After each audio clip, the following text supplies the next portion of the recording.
Hello students, எல்லாரும் எப்படி இருக்கீங்க? நல்லா இருக்கீங்கன்னு நினைக்கிறேன். So first of all இந்த வீடியோ பார்த்துட்டு எல்லாருக்குமே வந்து பார்த்தனா நம்ம சேனல் சப்போர்ட் பண்ண எல்லாருக்கும் first of all நான் தேங்க்ஸ் சொல்லிறேன். இன்னைக்கு வந்து பார்த்தனா ஆசிரியர் தினம். உங்களுக்கு பிடிச்ச ஆசிரியர் யாருன்றதுக்கு கமெண்ட்ல தெரிவிங்க. So இந்த வீடியோ நம்ம எதை பத்தி பார்க்க போறோம்னா தெளிவா உங்களுக்கு சொல்லிடுறேன். ஒரு குவார்டர்லி எக்ஸாம் வந்து எப்படி பப்ளிக் எக்ஸாம் போல படிக்கணும், எப்படி படிச்சா நல்ல மார்க்ஸ் ஸ்கோர் பண்ண முடியும், என்னென்ன பேப்பர் ப்ரெசன்டேஷன் பண்ணா நல்லா இருக்கும், அதே போல மேக்ஸ்ல எப்படி சம்ஸ் வந்து சால்வ் பண்ணலாம், அதுக்கு வந்து பார்த்தீங்கன்னா எந்தெல்லாம் இம்பார்ட்டன்ட் எதனா மார்க்ஸ் போடுவாங்க, அதுல எப்படி ஸ்டடி பிளான் பண்ணலான்ற ஒரு வீடியோ 10th 11th 12th மட்டும் இல்லாமல் நீங்கள் 6th இருந்தாலும் சரி 7th இருந்தாலும் சரி 8th 9th இருந்தாலும் சரி. ஸோ இந்த ஸ்டடி பிளானை யூஸ் பண்ணீங்கன்னா கண்டிப்பாக உங்களுடைய லைஃப்ல ஒரு கோல் அச்சீவ் பண்ண நீங்கள் ஒரு எண்ணம் இருக்கும், அதை ஈஸியாக அச்சீவ் பண்ணலாம். ஸோ மறக்காம இனிமேல் ரெகுலராக நம்ம யூடியூப் சேனலில் வீடியோ வரும். ஸோ சப்ஸ்கிரைப் பண்ணி வச்சுங்க. ஸோ உங்களுடைய சப்போர்ட்டு பொறுத்து தான் எப்படி வீடியோ போடலான்றது எனக்கு வரும் ஒரு எண்ணம். ஏன்னா ஒரு மோட்டிவேஷன்ன்றது என்னன்னா நீங்கள் பண்ணுற ஒரு லைக்கும் சப்ஸ்கிரைப் மட்டும்தான். நான் உங்ககிட்ட வேற எதுவுமே எதிர்பார்க்கல. ஏன்னா நம்ம சேனல் ஆல்ரெடி உங்களுக்கு தெரியும் ஃப்ரீ கைட்லைன்ஸ் தானே. ஸோ வாங்க வீடியோக்குள்ள போயிடலாம்.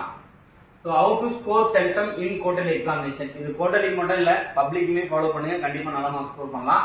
நம்ம என்ன பார்க்க போறோம்னா டிப்ஸ் அண்ட் ட்ரிக்ஸ் தான் பார்க்க போறோம். ஸோ அதில் வந்து பார்த்தோம்னா ஃபர்ஸ்ட் ஆஃப் ஆல் நம்ம வந்து ஸ்டடி பிளான் பார்த்துக்கலாம். இந்த ஸ்டடி பிளான் படி நீங்கள் ஆல்ரெடி வீடியோ போட்டிருந்தேன், அப்படி பார்க்கணும்னா இந்த வீடியோ தெளிவாக பார்த்தீங்க. ஃபர்ஸ்ட் நீங்க என்ன படிக்க போறீங்கன்னு ஒரு ஷெட்யூல் போட்டுருங்க, ஓகேங்களா? அப்புறம் டெய்லி ஸ்டடி பிளான் போடுங்க. அப்புறம் மூணாவது செக்லிஸ்ட்.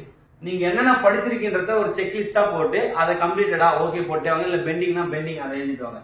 அப்புறம் ப்ரீவியஸ் இயர் கொஸ்டின் பேப்பர், ஓகேங்களா? அது எல்லாத்தையும் ரெஃபர் பண்ணி அதெல்லாம் கலெக்ட் பண்ணி வச்சு, இல்லை என்னோட நம்பர் கான்டாக்ட் பண்ணுங்க, இல்ல வாட்ஸ்அப் சேனல் ஜாயின் பண்ணுங்க, அதை தினமும் ஷேர் பண்ணிட்டு வரேன், இன்ஸ்டால போஸ்ட் பண்ணிட்டே வர முடியும், ஓகேங்களா?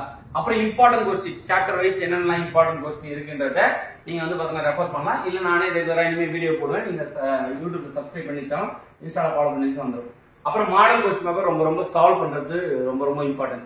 ஏன்னா நம்ம எவ்வளவுக்கு வந்து பாத்தீங்கன்னா டெஸ்ட் எழுதுறோமோ அவ்வளவுக்கு வந்து பாத்தீங்கன்னா பேப்பர் ப்ரெசன்டேஷன் வந்து பாத்தீங்கன்னா நல்லா இருக்கும். எக்ஸாம்ல வந்து பாத்தீங்கன்னா நம்ம எங்கேயுமே ஸ்டக் ஆகாம ஃபுல்லா ரெகுலர் ஒரு நல்லபடியா எக்ஸாம் ஆள் எழுதலாம். அது வந்து பாத்தீங்கன்னா அப்புறம் வெயிட்டேஜ் சாப்டர், கண்டிப்பா வெயிட்டேஜ் சாப்டர்லாம் நான் சொல்றேன் இனிமே ரெகுலரா. அந்த சாப்டர்லாம் ஃபர்ஸ்ட் ப்ரியாரிட்டி கொடுத்து ஸ்லோ லேர்னர்ஸ் வந்தாலும் சரி டாப்பர்ஸ் வந்தாலும் அதை ஃபர்ஸ்ட் ப்ரியாரிட்டி கொடுத்து படிங்க. அப்புறம் வந்து பாத்தீங்கன்னா ரிவிஷன். அதுக்கப்புறம் வந்து பாத்தீங்கன்னா இந்த ரிவிஷன் பண்ணும்போது புக் பேக்ல இருக்கிற 1 மார்க்ஸை அப்படியே ரிவிஷன் பண்ணிங்க. இது வந்து ஃபர்ஸ்ட் ஸ்டடி பிளான். ரெண்டாவது பேப்பர் ப்ரெசன்டேஷன். இதுதான் பல பேருக்கு வந்து எப்படி பண்ணணும் அப்படின்னு சொல்லிட்டு அவங்க என்னதான் எவ்வளோ நல்லா படிப்பாங்க, ஆனா பேப்பர்ல பார்த்தா மார்க் வராது. பேப்பர் நல்லா எழுதிருப்பான், ஆனா மார்க் வராது. அதுல என்னென்ன மிஸ்டேக் நடக்குது, எதனால உங்களுக்கு மார்க் வரலன்றது தெளிவா ஃபர்ஸ்ட் தெரிஞ்சுங்க. ஃபர்ஸ்ட் உங்களுக்கு 100% உங்களோட ஹேண்ட் ரைட்டிங் தான், ஓகேங்களா? 100% இருந்தாலும் சரி 200% இருந்தாலும் உங்களோட ஹார்ட் ஒர்க் ஹேண்ட் ரைட்டிங்ல காட்டுங்க தெளிவா. ரெண்டாவது ஹெட்லைன், ஓகேங்களா? ஹெட்டிங் போடுவீங்க பாத்தீங்களா, அதுல ஒரு டாபிக்குமே அந்த ஹெட்லைன் என்னன்னு தெளிவா படிச்சு ஒரு பேப்பர்ல நீட்டா எழுதி வச்சுங்க. ஒரு கொஸ்டின் படிக்கிறீங்கன்னா அதோட ஹெட்டிங் என்ன அப்படின்னு சொல்லிட்டு இது பண்ணீங்க. அப்புறம் வந்து பாத்தீங்கன்னா எழுதும் போது அண்டர்லைன் இருங்க, ஓகேங்களா? அண்டர்லைன் கண்டிப்பா பென்சில நீங்க இதெல்லாம் அது வந்து பாத்தீங்கன்னா என்னென்ன பாயிண்ட்டுக்கெல்லாம் நீங்க அண்டர்லைன் பண்ணலாம்ன்றத தெளிவா நோட்டம் பண்ணி அதை பண்ணுங்க. இல்லைன்னா அந்த கீவேர்ட்ஸ் எதனா இருந்தாலும் அந்த இடத்துல வந்து பாத்தீங்கன்னா அண்டர்லைன் பண்ணி விடுங்க. அப்புறம் வந்து பாத்தீங்கன்னா புல்லட் பாயிண்ட்ஸ். உங்களுக்கு எந்த ஓகேவா புல்லட் பாயிண்ட்ஸ் இருந்ததுன்னா ஒரு டீச்சர் திருத்தவங்க வந்து பாத்தீங்கன்னா உங்களுக்கு அந்த கண்ணுக்கு வந்து குளிர்ச்சியா இருக்கும், ஓகே பேப்பர் சூப்பரா இருக்கு நீட்டா இருக்கு, ஸோ புல்லட் பாயிண்ட்லாம் போட்டு எழுதிருக்காங்க, ஸோ மார்க் அப்படி போடலாம். நல்ல டீச்சர் தான் உங்களுக்கு வாரி மார்க் போட்டுருவாங்க. ஸோ அப்படி டஃபஸ்டா தெரிஞ்சாலும் உங்களுக்கு புல்லட் பாயிண்ட்லாம் பார்க்கும்போது ஸோ மார்க்ஸ் வர நல்லா இருக்கும். கீவேர்ட்ஸ் இதுதான் ரொம்ப முக்கியம். ஸ்லோ லேர்னர்ஸ்க்கு ஒரு கொஸ்டினை படிக்கிறோம்னா ஒரு பேராவா படிச்சாலும் அதுல உங்களுக்கு என்ன புரிஞ்சுன்ற அந்த கீவேர்ட்ஸ் வந்து பாத்தீங்கன்னா நல்லபடியா எழுதிங்கன்னா ஸோ நல்ல குட் மார்க்ஸ் கிடைக்கும். அதுக்கப்புறம் வந்து பாத்தீங்கன்னா நீட் டயக்ராம் 2 மார்க். நீங்க எந்த ஒரு டயக்ராம் இருந்தாலுமே அது ஒரு ப்ரொஃபஷனலா வரைய நல்லா ட்ரை பண்ணுங்க. அந்த நீட்டா இருந்ததுன்னா ஸோ அந்த டயக்ராமும் அந்த பார்ட்ஸ் நீட்டா இருந்தாலும் உங்களுக்கு வந்து பாத்தீங்கன்னா 2 மார்க் கண்டிப்பா 5 மார்க்ஸ் கேட்டா. அதுக்கப்புறம் வந்து பாத்தீங்கன்னா பாக்ஸ். இது என்னன்னா ஒரு சம்மோ இல்ல எதனா ஒரு பிசிக்ஸ் கெமிஸ்ட்ரி எதனா ஒரு வந்து ஈக்குவேஷன் வரும். அந்த ஈக்குவேஷன் வந்து பாத்தீங்கன்னா நீங்க எதுனா அது வந்து பாத்தீங்கன்னா பாக்ஸ் போட்டு காட்டுங்க. அதுக்கு வந்து பாத்தீங்கன்னா உங்களுக்கு மார்க்ஸ் போட அதிக வாய்ப்பு இருக்கு. அப்புறம் வந்து பாத்தீங்கன்னா இது மெயின். நீங்க வந்து பாத்தீங்கன்னா ஃபாலோ தி கிவ் பேப்பர் ஆர்டர். என்னன்னா பேப்பர் ஆர்டர்ல என்ன ஆர்டர் இருக்குதோ, ஓகேங்களா? கிவனா அது என்ன பேப்பர் ஆர்டர் இருக்குதோ ஃபர்ஸ்ட் வந்து பாத்தீங்கன்னா section A, section B, section C, section D அப்படின்னு தான். ஏன்னா 1 மார்க் 2 மார்க் 3 மார்க் 5 மார்க்ஸ் தான் வரும். அதை பார்ட்டா கூட சொல்லலாம்.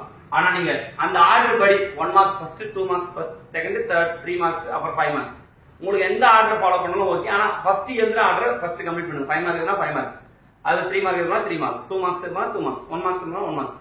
ஆனா அதை வந்து பார்த்தோன்னா ஃபர்ஸ்ட் உங்களுக்கு எந்த செஷன்ல ஃபுல்லா தெரியுதோ ஃபுல்லா 5 மார்க்ஸ் 5 தெரியுதுன்னா 5 எழுது.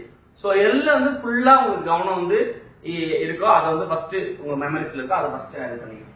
அப்புறம் வந்து பார்த்தோன்னா இது ரொம்ப ரொம்ப முக்கியம். பேப்பர்ல எழுதுறது கண்டிப்பா நீங்க செக் பண்ணணும். கேர்லெஸ்ஸும் ஸ்பெல்லிங் மிஸ்டேக் எதுனா இருக்கா, கேர்லெஸ் ஏதாவது ஒரு சில எழுதாம விட்டுருப்பீங்க, டயக்ராம் என்ன போடாம விட்டுருப்பீங்க, அப்புறம் 1 மார்க் எதெல்லாம் பார்ப்பீங்க. ஸோ அதெல்லாம் வந்து பார்த்தீங்கன்னா கேர்லெஸ் மிஸ்டேக் ஸ்பெல்லிங் மிஸ்டேக்லாம் வந்து பார்த்தீங்கன்னா செக் பண்ணுங்க. அதுக்கப்புறம் வந்து பார்த்தீங்கன்னா அவாய்ட் ஓவரைட். இப்போ இதே ஒரு கொஸ்டின் இருக்குன்னு வச்சுங்க, அந்த கொஸ்டின் போட்டு கிறுக்கிறது, அந்த இடத்த போட்டு இங்கில் அப்படியே முழுவுறது, இதெல்லாம் இருக்கவே கூடாது. ஸோ ப்ராப்பரா எழுதுறீங்க. இது பேப்பர் பிரசன்டேஷன் உங்களுக்கு எல்லாருக்கும் இந்த வீடியோல இந்த செகண்ட்ல பார்த்தீங்கன்னா பேப்பர் பிரசன்டேஷன் கொடுத்த ஐடியா நல்லா இருந்தா குட்னு கீழே கமெண்ட் தெரியும். அப்புறம் வே டு பிரசன்ட் மேக்ஸ் தான் வந்து பார்த்தீங்கன்னா எல்லாருக்குமே டஃபஸ்ட் அப்படின்னு சொல்லிட்டு ஃபீல் பண்றீங்க. 10th-ஆ இருந்தாலும் 11th-ஆ இருந்தாலும் 12th-ஆ இருக்கும், 6th-ல இருந்து 12th-ஆ இருக்கும். ஸோ இந்த மெத்தட்ல ஃபாலோ பண்ணீங்கன்னா ஒரு 5 மார்க் கொஸ்டினுக்கு நீங்க வந்து ஈஸியா ஒரு 3 மார்க் எடுத்துலாம். அதே போல 5 மார்க் எடுக்கணும்னா அதுக்கும் ஒரு ஐடியா சொல்ற மாதிரி அப்படி பாருங்க. ஃபர்ஸ்ட் கொஸ்டின் என்ன கொடுத்துருக்காங்கன்னு கிவன் வந்து பாத்தீங்கன்னா நல்லா ரீட் பண்ணுங்க. ரீட் பண்ணிட்டு அதுல என்ன ப்ரூவ் பண்ணணும் அப்படின்றத ஓகேங்களா, அதுல என்னதான் கொடுத்துருக்காங்க, அது என்னதான் சால்வ் பண்ணுற உங்களுக்கு ஒரு ஐடியா வரும். அதுக்கப்புறம் என்ன அதோட ஃபார்முலா என்ன ஃபார்முலா கொடுத்துருக்காங்கன்னு செக் பண்ணுங்க ஓகேங்களா. அந்த ஃபார்முலா அந்த சம்முக்கு என்ன ஃபார்முலா அந்த ரிலேட்டடா. அப்புறம் வந்து பாத்தீங்கன்னா டயக்ராம், ஒரு சில சம்ஸ் வந்து பாத்தீங்கன்னா டயக்ராம் இருக்கும். சோ அந்த டயக்ராம் அதே போல வந்து பாத்தீங்கன்னா எதுக்காக ரஃப் கால்குலேஷன் நான் சொல்றேன்னா, இப்போ ஒரு சம் இங்க போறீங்கன்னா இங்க ரஃப் கால்குலேஷன் போறீங்கன்னா ஒரு சில டீச்சர் வந்து பாத்தீங்கன்னா பையன் வந்து ரஃப் கால்குலேஷனா போட்டிருக்கான். சோ அதனால வந்து பாத்தீங்கன்னா அந்த ஒரு கருணை அடிப்படையில் ஒரு 2 மார்க் 1 மார்க் போடுவாங்க. சோ அதுக்கு உங்களுக்கு மார்க்ஸ் வரும், ஃபார்முலாஸ் மார்க்ஸ் வரும், அப்புறம் ரஃப் கால்குலேஷன் மார்க் வரும். அப்புறம் செக் கேர்லெஸ் மிஸ்டேக்.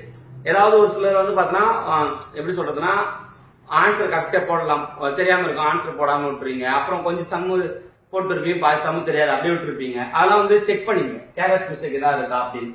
அப்புறம் வந்து பாத்தீங்கன்னா அவாய்ட் ஓவர் ரைட்டிங். மேக்ஸ்ல அதே போல அடிச்சு எழுது, ஃபுல்லா ஸ்ட்ரைக் அவுட் பண்றது, ஃபுல்லா கிறுக்குறது, இது எல்லாத்தையுமே இது பண்ணிங்க. அப்புறம் வந்து பாத்தீங்கன்னா இது கண்டிப்பா உங்களுக்கு வந்து ஆன்சர் ஃபார்முலா வந்து பாத்தீங்கன்னா பாக்ஸ் பண்ணுங்க. பாக்ஸ் பண்ணா அது நல்லா இருக்கும். சோ இதுதான். அப்புறம் நீ புக் பேக்ல இருக்கிற 1 மார்க் படிச்சிட்டீங்கன்னா சோ வந்து பாத்தீங்கன்னா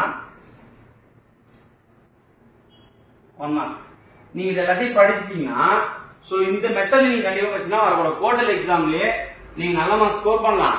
பப்ளிக்குமே இதை அப்படியே ஃபாலோ பண்ணுங்க. இந்த வீடியோ பிடிச்சிருந்தா ஒரு இந்த வீடியோக்கு வந்து பாத்தீங்கன்னா இன்னைக்கு அப்லோட் பண்றேன்னு வச்சுங்க, ஒரு 100 லைக் வந்ததுன்னா உண்மையிலேயே நான் சந்தோஷப்படுவேன். நம்ம channel after long time 100 like வருது. ஸோ 100 லைக் பண்ணீங்கன்னா எனக்கு ஒரு மோட்டிவேஷனாக இருக்க ரெகுலரா வீடியோ போடுவேன். ஸோ இது கீழே வந்து பார்த்தீங்கன்னா அடுத்தடுத்து வீடியோ போடுறேன்னா அந்த சப்ஜெக்ட்டுக்கு வந்து டிஸ்கிரிப்ஷன் லிங்க்ல வந்து பார்த்தீங்கன்னா பிடிஎஃப் வைக்கிறேன். வாட்ஸ்அப் சேனல் வந்து பார்த்தீங்கன்னா டிஸ்கிரிப்ஷன் லிங்க்ல இருக்கு. யூடியூப் இன்ஸ்டாகிராம்ல வந்து ஜாயின் பண்ணி இந்த வீடியோ பிடிச்சிருந்தா லைக் பண்ணிக்கோங்க. தேங்க்யூ.